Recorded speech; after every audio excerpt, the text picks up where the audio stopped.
All right, I got something cool for you guys today. You know, the guy whose 250R had his throttle stick and it just ghost rode off into the trees. We're going to interview him. You're going to get to see some new footage and see some other stuff that happened that day. Dude's a pretty sick rider. Cool fella. Check it out.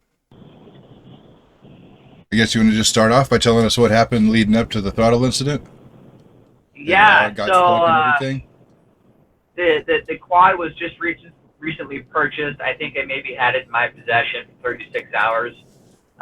It was more or less the test ride out in the dunes to see how she handled, see how she worked, and to see what was wrong with her. I was just kind of messing around with my buddy, hitting that little jump a couple of times, and I thought this time, I'm gonna try and land in a wheelie and try and ride it away. Alas, I was too far back, so instead of trying to fix it, I just kind of kicked the bike away from me, thinking it wouldn't be a big deal. I landed on my feet. The quad would land on its wheels and be fine. The quad decided to tumble and actually pushed the handlebars down inside the tree clamps, and that's what threw the throttle cable tight, and that's why it got pin throttle and just took off. And needless to say, I was pretty surprised by that. Um, the thing just took off on me, and everybody's seen the video. The thing just launches in the air off this little booter, and then my buddy goes chasing after it. I'm trying to run. My buddy's just laughing, forgets to shift up the gear because he's laughing so hard at me. And then, we ended up finding it out in the trees, kind of high centered on a small sapling. We killed it. We pulled it off the tree. We straightened out the handlebars, started her back up, rode back to camp, and then put some electrical tape on the handlebars and then clamped it back down so she wouldn't move so badly. And then kept riding. It was a fluke accident for sure, but yeah, tighten your shit down before you go out to the dunes. Yep, I figured it was gonna break, and did it really matter if it broke on the street versus broke out in the dunes? Either way, it was gonna break. So I went out to see what would break, and well, I found out real quickly it was the handlebars. It is something you never expect, too. I'd never seen handlebars pull a throttle cable like that. Then now that I think Yeah, about it it, I'm kind of surprised I haven't seen it was being an older quad. The grooves on the handlebars that are supposed to keep it from rotating inside the clamps, those grooves were pretty much non-existent. They've just been smoothed out from it seeing so much abuse for so long. That's why I had to put the E-tape on there so the clamps would actually hold on to the bars. yet. So what about this water part? Was this water part before or after? So the water part was after. So the ghost ride was early morning-ish.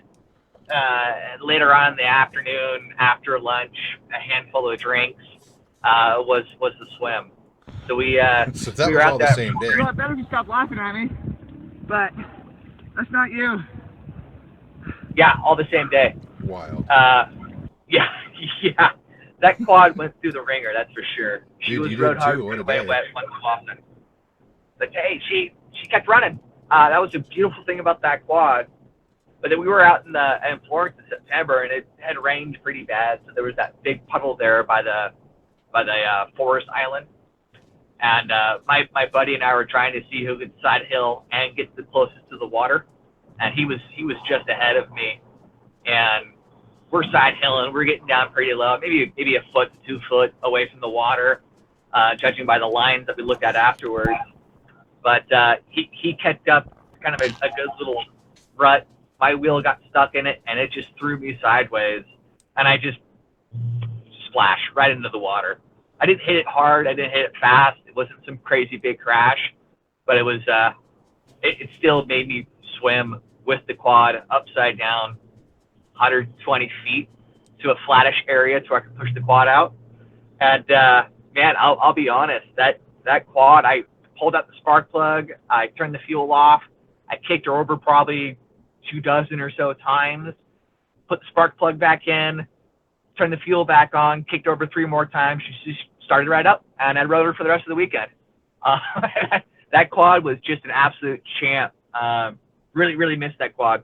But yeah, the intention was to go out and put her through her paces. I found out what she was capable of, and I found out what could and couldn't break on that quad. Yeah, you definitely did. So what ended up happening to the quad? How long did you end up keeping it for before you ended up getting rid of it? Yeah, I did little things here and there. I ended up replacing the plastics just because the red plastics that you guys saw in the video were pretty well beat up. So I went up to some Myers orange race cut plastics. Ended up looking really good. I obviously new handlebars, all new cables, cleaned that all up. Did a hydraulic clutch on it. Custom LED light bars.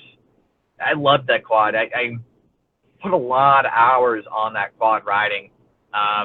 Ended up moving to California, didn't have the space to store it, so ended up selling it. I'm sure who's ever got it still knows the story behind it. Did you show him the video when you sold it to him? I didn't have to. I had the original plastics, and so I showed them the original plastics, the red ones with the silver 250R on it. They were like, dude, I know those plastics. I'm like, yeah, I'm sure you do. And he actually pulled up the video and was like, is this yours? Is that you? I was like, yeah, that's the quad. And here's the plastics it came with. It was pretty funny. I had no idea it had really gotten that big until probably like a year after I posted the video. I just posted it for my friends because I thought it was funny. And like a year later, my brother's good friends over at the house, and he was laughing. He's like, "Oh man, did you guys see that idiot out in the dunes ghost ride his quad?" And I was like, "No, no way, really?" I was like, "Show me the video." And he pulled up my video. I was like, "Yeah, dude, that's me." He's like, "Dude," he's like, "I've had tons of people share that with me." He's like, "Man, I posted that like a year ago. Like, I can't believe it's traveled that far and that many people have seen that video." I find it hilarious. For one, I'm just stoked that everybody had a good laugh. I'm glad you see it that way. I thought it was pretty awesome just to see some random ass fucking shit like that. I've never seen a quad ghost ride so far. Yeah. Dude, I still I don't know if I'll ever see anything like it again. It's fucking hilarious. It was definitely worth a good laugh. So. Do you still ride? Just dirt bikes now. Just due to storage space. So I still got a CRF 450R and a CR 250R. I ride those. Mostly dirt, but every once in a while I'll take them out to the sand. What do you like more, the 2-stroke or the 4-stroke, or does it depend on what your riding type's going to be for that day? Man, motocross or sand, I prefer the 2-stroke. If I'm woods riding, I prefer the 4-stroke. Right on. Just the way I've got the bikes built. Yeah, any favorite riding spots that you still frequent? I'm kind of newish to the California area, so learning a few spots, but there are tons of areas out by like Lake Tahoe area to go ride. So I've been out riding Dutch Flat, but then there's also like Moon Rocks out in Nevada, which is like open desert riding. Oh, right. There is more miles than I will ever be able to visit down here. That was my favorite thing about Nevada, man. You can put 1,000 miles in if you have the energy and the time, and still like not hit all the trails just on one side of Elko. Yeah, just so many areas to go ride in. So I try not to go to the same place twice because there's so much to go see. Fuck yeah. You got to hit up Winnemucca sometime if you haven't hit that up yet. You said you hit up... I have not. You said you hit up Sand Mountain and Fallon, right? Yep, done Sand Mountain. I ride pretty hard. I like to say if you're not crashing, you weren't pushing yourself. Right. I was riding Sand Mountain solo, and that's the reason why I now have a neck brace when I go riding. Oh yeah, what'd you do? I've got to dig through and see if I can find it. But I was climbing the big hill. Start off 5th gear pinned, hit 4th, hit 3rd because I could see that the top of the dune was coming. But the way that the light was hitting it, it was just beige to blue, but you couldn't really tell how far away it was. I finally dropped down to 2nd gear, trying to slow down just enough to where I didn't go flying over the top. But I misjudged it, and I went flying over the top. And I landed like 60 feet down the backside of the dune. Wow, that's crazy. So, like, how'd you break? Nothing. I just I somersaulted with the bike on top of me, and just kind of stood up, walked down the hill, grabbed the bike, started it up, and took off. Ooh. And a whole bunch of side-by-siders and quad people came running over to see if I was okay. Like, dude, I thought you died. I was like, no, I'm fine. Like, I just somersaulted with the bike. Like, it went so nose heavy on me, but everything was phased out. I couldn't see anything. I couldn't judge how far away the stand was. It was just super bad lighting conditions. And yeah, I basically landed on my number plate and did a somersault with the bike on top of me and kind of flung it off. All right, on. It went as good as it could have went for going bad. Yeah, considering I picked her up and kept riding for the rest of the weekend, I'd say it went pretty dang good. Dude, for real. Oh yeah, you got anyone to promote or anything you want to actually, anything else you want to add to anybody before we get off this thing? So everybody's heard that quad and that went and chased down my quad. It's a good friend of mine, Matt. He's been around for a while in the quad industry. He's getting his own tire company up and running called MTR. If you guys are poking around on Facebook, look up MTR Tires. I mean, he is leading the charge in new technology and availability for quad tires. If you guys want some dune tires, he's the guy to hit up for sure. He'll have something in stock. That's pretty much a guarantee. Fuck yeah, right on. Well, sweet. I think we covered that pretty quick. Thanks, bud. Yeah, absolutely, man. And then sorry to have to do that twice like an idiot. Dude, it's all good, man. Shit happens. Yeah. I'll see if I can find that that we were talking about, that hydroplane video earlier. Oh yeah, definitely. I'll see if I can find that, and I'll see if I can find you that dune fuck up too. That was ever since then I wear a full chest guard and a neck. So I just got in a wreck like, what was it? I think it was December, maybe it was January. And yeah, not jumping, it was that water puddle one I was telling you about. I didn't have back brakes, and I was like, well, I can let off a little bit so I have room to accelerate so I can kind of stay on the water. Hopefully I make it. After about 40 foot, a 4 foot deep puddle, I fell in 5 feet shy of the end, and it like went over and pile drive me into the ground. But like my neck and my shoulder have not quite been the same since. But so yeah. I've been really thinking about a fucking neck brace. Yeah, they're worth getting, man. My buddy Greg has one. I ended up and picking stops up his head movement a whole lot. He just got in a good wreck, and he said it really helped. It sucks when you're trying to like race motocross, if you're trying to see who's behind you.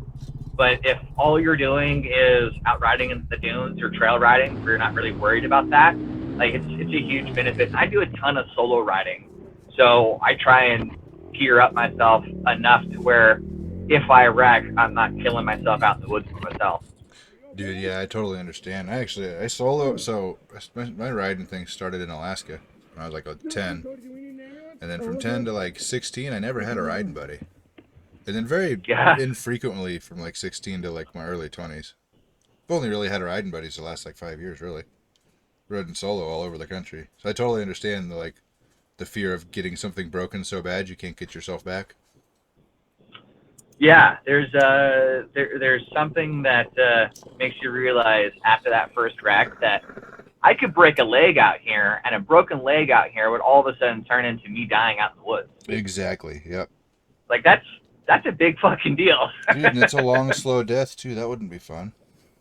No, not at all. No. So yeah, I like to. I don't go on the super conservative side where I just don't go. Right. But there's extra things that I ended up acquiring just to protect myself. I think I'm about to get my first knee brace that I'm gonna wear regularly. I'm old.